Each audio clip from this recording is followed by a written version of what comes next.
Welcome to Swaraj news. ఆర్థికంగా బలపడాలంటే రాజ్యాధికారం రావాలి. రిటైర్డ్ ఐఏఎస్ ఆఫీసర్ చిరంజీవులు బీసీలో ఐక్యత రావాలి. అందుకోసమే బీసీ ఐక్య వేదిక పోరాటం, బీసీ ఉద్యమ నిర్మాణం, సమస్యలపైన అవగాహన సదస్సు. బీసీలు ఆర్థికంగా బలపడాలంటే రాజకీయంగా రాణించాలని, అందుకు రాజ్యాధికారం అవసరమని రిటైర్డ్ ఐఏఎస్ ఆఫీసర్ చిరంజీవులు పిలుపునిచ్చారు.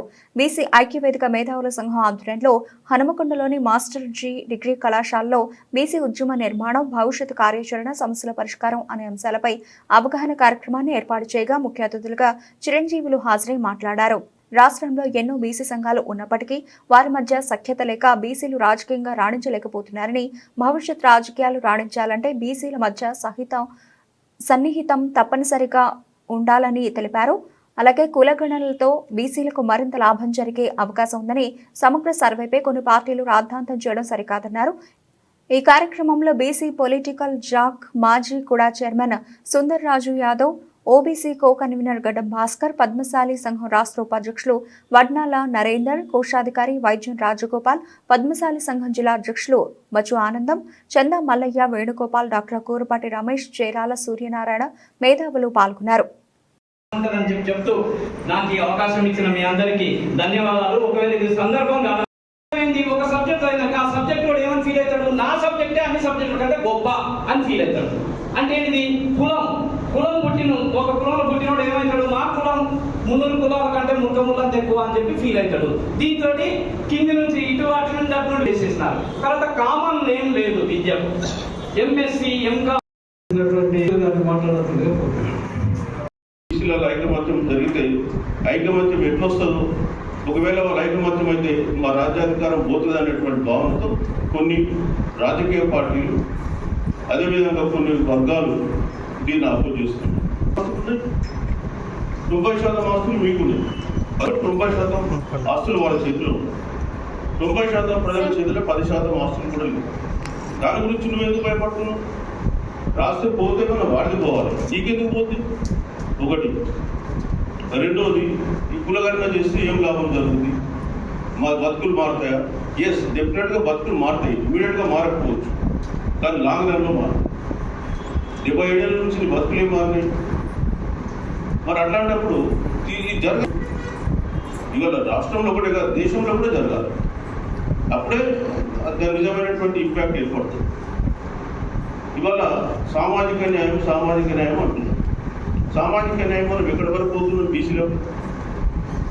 బీసీలకు నేను ఎప్పుడు చెప్తూ ఉంటాను, కేంద్రంలో రిజర్వేషన్ రావడానికి 1993లో కేంద్ర ఉద్యోగం. మేము మొట్టమొదట ఈ సంఘం ఏదైతే ఉందో ఓన్లీ హైదరాబాద్ వరకైనా అనుకున్నాం, కానీ తర్వాత కాలంలో దీన్ని మొత్తం రాష్ట్ర వ్యాప్తంగా కూడా విస్తరించి మన బీసీ ఇంటలెక్చువల్ ఫోరంకు మన గ్రామం వరకు కూడా మన కార్యకర్తలు ఉండేలాగా విస్తరించాలని చెప్పేసి కూడా ఒక ప్రణాళిక తయారు చేసుకోవడం జరిగింది. అయితే అప్పటి వరకు ఈ కులగణన మీద ఏదైతే ఉందో రాష్ట్రంలో ఒక స్తబ్దత ఉంది. రాష్ట్ర ప్రభుత్వము అధికారంలోకి రాకున్న పూర్వం కామారెడ్డి డిక్లరేషన్ ద్వారా మేము కులగణన చేసి బీసీలకు స్థానిక సంస్థల్లో 42% రిజర్వేషన్ ఇస్తామని చెప్పి ప్రామిస్ చేశారు. వాళ్ళ ఎలక్షన్ మేనిఫెస్టోలో కూడా పెట్టారు. దానికి అనుకూలంగా ఫిబ్రవరిలో అసెంబ్లీ తీర్మానం చేసింది. మార్చి 15 రోజు జీవో మర్చిపోయింది. అందుకే 31వ తారీఖు జూలైలో మీటింగ్ పెట్టి అన్ని సంఘాలను పిలవడం జరిగింది. ఇవాళ మన రాష్ట్రంలో అనేకమైన బీసీ సంఘాలు ఉన్నాయి, కానీ చాలామంది సంఘాల మధ్య సఖ్యత లేదు.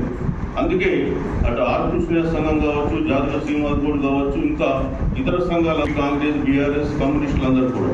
సో అందరూ రావడంతో ఒక ఐకమత్యమైన స్పిరిట్ రావడం జరిగింది. తర్వాత సాగినటువంటి ఒక సైద్ధాంతిక దృక్పథం ఇవ్వడం జరిగింది. ఇంతకుముందు మన బలం లేకపోతే ఏ ఉద్యమం కూడా ముందుకు పోదు.